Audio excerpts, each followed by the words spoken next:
បាត់ពលរដ្ឋខេត្តត្បូងឃ្មុំមួយចំនួនបង្ហាញពីវិបត្តិសេរីចំពោះការបាត់បង់កាយសម្បត្តិដោយសារគ្រាប់មីនមិនទាន់ផ្ទុះពិសេសប្រភេទគ្រាប់បែកចង្កោមពួកគាត់ស្នើសុំឲ្យមន្ត្រីជំនាញនិងម្ចាស់ជំនួយជួយជំរុញការបោះសម្អាតគ្រាប់មីនទាំងនោះចេញពីដីឲ្យអស់ដើម្បីអាចឲ្យពួកគាត់ប្រកបរបរធ្វើស្រែចម្ការនិងរស់នៅដោយភាពស្ងប់ចិត្តមន្ត្រីមជ្ឈមណ្ឌលសកម្មភាពកម្ចាត់មីនកម្ពុជាហៅកាត់ថាស៊ីម៉ាក់បញ្ជាក់ថាយុទ្ធនាការបោះសម្អាតគ្រាប់មីនមិនទាន់ផ្ទុះធ្វើឡើងដោយភ្លៀងរលឹមលោកសុសុប្រាថ្នារាយការណ៍ព័ត៌មាននេះប្រជាពលរដ្ឋរស់នៅតាមមូលដ្ឋានព្រមទាំងជនរងគ្រោះដោយសារគ្រាប់បែកចង្កោមសម្ដែងក្តីរីករាយចំពោះដំណើរការបោះសម្អាតគ្រាប់មិនទាន់ផ្ទុះទាំងនោះពីព្រោះពួកគាត់មិនចង់ឲ្យមានជនរងគ្រោះដោយសារគ្រាប់បែកចង្កោមឬគ្រាប់មីនបន្តទៀតឡើយ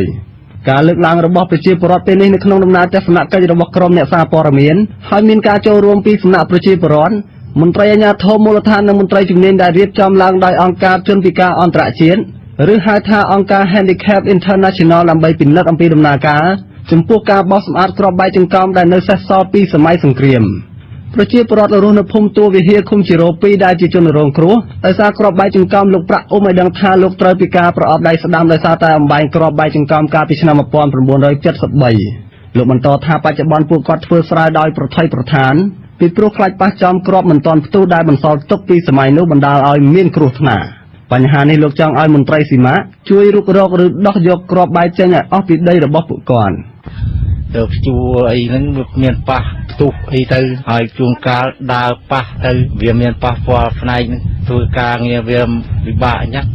ស្រដៀងគ្នានេះជនរងគ្រោះដោយសារគ្រាប់បែកចង្កោមមួយរូបទៀតអ្នកស្រីតនហាននិយាយថាអ្នកស្រីមានវិបត្តិសេរីរហូតមកក្រោយពេលធ្លាក់ខ្លួនជាជនពិការ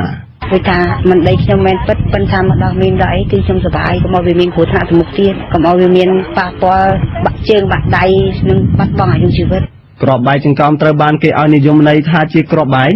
ដែលត្រូវបានផលិតឡើងសម្រាប់ទម្លាក់ពីលើអាកាសហើយបែកសាច់នៅកូនគ្រាប់តូចៗជាច្រើននៅលើផ្ទៃដីដ៏ធំមួយឯកសារព័ត៌មានរបស់អង្គការជនពិការអន្តរជាតិស្ដីពីគ្រាប់បែកចង្កោមនៅកម្ពុជាបង្ហាញថាគ្រាប់បែកប្រភេទនេះត្រូវបានសហរដ្ឋអាមេរិកទម្លាក់មកលើប្រទេសខ្មែរចំនួន 80,000 គ្រាប់ធំហើយមានចំនួនគ្រាប់តូចសរុប 26 លានគ្រាប់គ្រាប់បែកចង្កោមទាំងនោះបានទម្លាក់នៅក្នុងចន្លោះទសវត្សរ៍ឆ្នាំ 1960 និងឆ្នាំ 1970 ចាប់តាំងពីឆ្នាំ 1998 មកមានប្រជាពលរដ្ឋរងគ្រោះដោយសារគ្រាប់បែកចង្កោមជិត 200 នាក់ប៉ុន្តែចំនួននេះអាចខុសគ្នាទៅនឹងស្ថានភាពជាក់ស្ដែងតាក់ទងបញ្ហានេះអនុប្រធានកងឯកភាពកម្ចាត់មីនទី5ទទួលបន្ទុកផ្នែកប្រតិបត្តិការនៃមជ្ឈមណ្ឌលកម្ចាត់មីនកម្ពុជាហៅកាត់ថាស៊ីម៉ាលោករឿនឈុកមានប្រសាសន៍ថាមន្ត្រីជំនាញនឹងខិតខំដោះស្រាយបញ្ហាប្រឈមជូនប្រជាពលរដ្ឋពិសេសជំរុញដំណើរការបោះសម្អាតគ្រាប់បែកចង្កោមនិងគ្រាប់មីនប្រៀបបានទៅនឹងភ្លៀងរលឹមយើងបោះសម្អាតយើងបកគលដីឲ្យប្រជាពលរដ្ឋដើម្បីគាត់យកទៅបង្កបង្កើនផលអញ្ចឹងយើងធ្វើនេះរហូតយើងបោះសម្អាតរហូតដល់ធ្លាក់ដល់កម្រិត0លោកអំពាវនាវឲ្យប្រជាពលរដ្ឋទាំងអស់ប្រុងប្រយ័ត្នចំពោះគ្រាប់យុទ្ធភ័ណ្ឌមិនទាន់ផ្ទុះហើយបើសង្ស័យថាមានគ្រាប់ឬជួបអ្វីចម្លែកនៅពេលពួកគាត់រុករៀនដីធ្លីថ្មីអ្នកភូមិក៏បីរាយការណ៍ទៅអាជ្ញាធរមូលដ្ឋានឲ្យបានដឹងកាលពីខែឧសភាឆ្នាំ 2008 អនុសញ្ញាអន្តរជាតិស្តីពីគ្រាប់បែកចង្កោមត្រូវបានអនុម័តឡើងនិងចូលជាធរមាននៅឆ្នាំ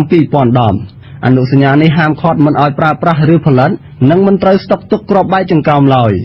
ចំណែកប្រទេសហត្ថលេខីគឺត្រូវបំផ្លាញចោលគ្រាប់បែកចង្កោមឬកន្លែងស្តុកទុកជាដើម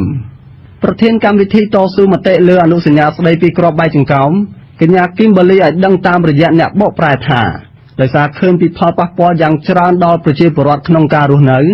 និងសេដ្ឋកិច្ចក្នុងសង្គមដោយសារឥទ្ធិពលនៃការប្រើប្រាស់គ្រាប់បែកចង្កោមទើបទាមទារឲ្យរាជរដ្ឋាភិបាលគប្បីសម្រេចចិត្តចូលជាសមាជិកនៃអនុសញ្ញានេះពីព្រោះប្រទេសកម្ពុជានៅមិនទាន់ក្លាយជាប្រទេសហត្ថលេខីនៅឡើយThe benefit of signing the ប្រយោជន៍នៃការចុះហត្ថលេខាលើអនុសញ្ញានេះគឺទី1គឺយើងនឹងបានក្លាយទៅជាសមាជិកមួយនៅក្នុងសហគមន៍អន្តរជាតិស្តីពីគ្រាប់បែកចង្កោមហ្នឹងហើយទី2គឺយើងអាចទទួលបានជំនួយបន្ថែមទៀតក្នុងការបោះសម្អាតគ្រាប់មីនក្នុងការផ្ដល់ជំនួយដល់ជនរងគ្រោះជាដើមហ្នឹងបច្ចុប្បន្នអនុសញ្ញាស្តីពីគ្រាប់បែកចង្កោមមានរដ្ឋភាគីចំនួន 100 និងប្រទេសហត្ថលេខីចំនួន 19 ហើយរដ្ឋនៅតំបន់អាស៊ានគឺមានប្រទេសឡាវមួយបានចូលជាសមាជិកនិងមានប្រទេសចំនួន 2 ទៀតគឺបានចុះហត្ថលេខាជារដ្ឋភាគីប៉ុន្តែមិនទាន់ទទួលបានសច្ចាប័ននៅឡើយខ្ញុំសូមសុខប្រាថ្នាអាស៊ីសេរីពីខេត្តកំពង់ចាម